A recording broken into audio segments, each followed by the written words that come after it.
So ayan na, good day, good life sa inyo mga paps. Ayan, naghahanap ka ba ng ilaw o mini driving lights para sa motor mo? Ayan, papakita ko lang sa inyo yung mga available na mini driving lights tsaka auxiliary lights dito sa paps pa-install, no? So ayan, meron tayo ditong Zenlo. And also, available din sa atin itong Beam Master, no? Ayan, ipapakita ko sa inyo kung ano-ano ba yung mga itsura niya, no? Tsaka kung ano ba yung specs ng ang bawat ilaw na nandito. So, umpisahan na muna natin dito sa ating T-Series, no? So, itong T-Series natin, meron tayo dyang T1, T1 Pro, at also meron din tayong T2, no? So, lahat itong T-Series natin, ito yung klase ng mini driving lights na maninipis, no? So sa T1, ito yung T1 nya, meron tayo dyang 60 watts, no?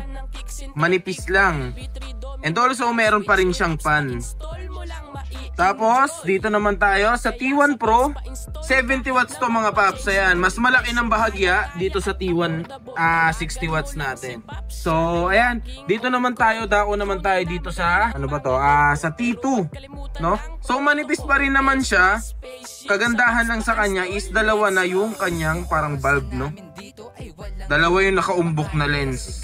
So dako naman tayo dito sa ating M-Series, no? Sa M-Series natin, ayan, kung mapapansin nyo, pabilog halos lahat ng M-Series natin. Umpisahan na muna natin dito sa M1, 30 watts. Bilog siya, maliit lang, no? So, kayang-kaya to at pit na pit to sa ilalim ng mga motor, no? M3, no? Sa M3 natin, night reaper yung itsura niya. Ayan. And also, meron pa rin siyang fan. Dito naman tayo, dako naman tayo dito. Ito isa sa best seller natin pagdating sa auxiliary lights kasi talagang napaka-solid nito eh. Napakalakas ng buga nito. Ito naman yung ating Zenlo M5 100 watts. Ayan. Kahit auxiliary light siya, meron pa ring fan. So ayan, meron tayo ditong Zenlo M6. Ayan, 70 watts din to mga pap. So proceed naman tayo mga pap sa ating X-Series. Dito sa X-Series, medyo marami tayong pagpipilian, no? So ayan umpisahan na muna natin dito sa ating Zenlo X1 Plus, no? So karamihan pala ng X-Series natin is pa-box naman to mga paps. Ayan, sa X1 Plus natin, meron tayo dyang 60 watts. Sumunod naman, meron tayo dyan Zenlo X1 GT, no? So ito yung pinalaking X1 Plus, no?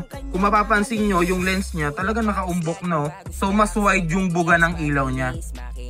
Ayan. Ayan, mas malaki to. And also ito mga paps, 80 watts na to. Itong Zenlo X1 GTS. Sumunod, meron tayo dyang Zenlo X2. Ayan. Pa-rectangle din siya actually kasi dalawa yung lens niya, no, yung bulb niya, no, para siyang dalawang X1 Plus. So ito mga paps, 90 watts siya, no. So katulad nga na binabanggit ko sa inyo kanina, kahit na auxiliary lights na sila, malalakas na yung watts, yung lumens, hindi nawawalan niya ng fan, no. So kagandahan kasi ng fan, nare-reduce niya yung init. So given naman ng mga ilaw, umiinit yan. Lalo na kung long ride, matagal na nakababad sa biyahe, kayang-kaya nito babad ng ilang oras kasi nga meron siyang fan, no? So ayan, meron naman tayo dito Zenlo X5 100 watts. Ayan, medyo malaki na siya, kaya yung mga ganitong klase ng ilaw hindi na to kakasya sa ilalim ng motor, no? So ang ginagawa natin dito, kapag merong crash guard yung customer, doon natin minamount or nag-a-avail sila ng ating heavy duty bracket, no? So para walang maging problema, hindi tumama sa fender, hindi masira yung ilaw, no? Zenlo X6 100 watts. Ayan, palaki na ng palaki. Parang X1 Plus lang din, pero this time mas malaki na talaga, no? Meron tayo dito, ito yung pang madiinan natin. Usually nagpapa-install nito mga big bike, and also nag-i-install din tayo nito sa mga kotse, sa sasakyan, no? Ito yung ating Celo X3 na 140 watts. Last but not the least, ayan, ito yung isa sa pinakamabenta sa lahat ng branches ng Pops Pa-Install. Ito nga pala yung ating Beammaster Mini Driving Lights powered by Pops Pa-Install, no? Meron tayo dyang BM2 Pro, meron ding BM3 Pro. Sa ngayon, ito lang muna yung available natin, pero abangan nyo na lang yung mga susunod naming i-release na ilaw ng Beammaster, no? Beammaster 2 Pro, meron tayo dyang 70 watts, no? Ayan, nakaumbok din yung lens.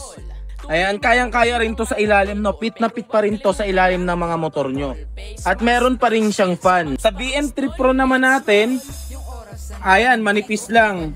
So minimalist lang siya, kasyang-kasya rin to sa ilalim ng mga motor nyo. So ayan mga paps, ulitin ko lang, ito yung mga available na ilaw dito sa Pops Pa-Install, no? So kung may natipuhan kayo, pwede nyong i-comment dyan sa baba at sisendan ko kayo or i-comment ko sa video na to yung sample ng buga ng hinahanap nyo, no? So ayan, pinakita ko muna sa inyo yung itsura para lang meron kayong reference, no? Kung ano yung babagay na ilaw para sa motor nyo. At mga paps, dito nga pala sa Zenlo natin, sa lahat ng klase ng Zenlo, meron tayo dyang 1 year warranty, no? At pagdating naman dito sa BM2, available sa atin yan, ayan, BM2 Pro at BM3 Pro. Meron tayo dyang 2 years warranty, no? So safe na safe yung pera nyo, hindi kayo manghihinayang mag-invest. And also mga paps, kung gusto nyong kumita, ayan, magkaroon ng extra income, pwede kayo maging reseller nitong mga ating ilaw, no? So ibibigay namin to sa inyo ng mas mababang presyo. So ayan, kikita kayo dito sa mga ilaw. Kasi available sa atin to wholesale and retail, no? So kapag wholesale, mas mababa namin ibinibigay yung presyo nito. So kung interesado ka, pwede mo kaming i-PM dito sa page or mag-comment ka dyan para lang mabigyan ka namin ng extra income, no? So naghahanap kayo ng solid na ilaw para sa motor nyo. Alam nyo na kung saan kayo pupunta. Dito lang yan sa Pops Pa-Install. Dahil sa Pops Pa-Install, alagang Pops ka.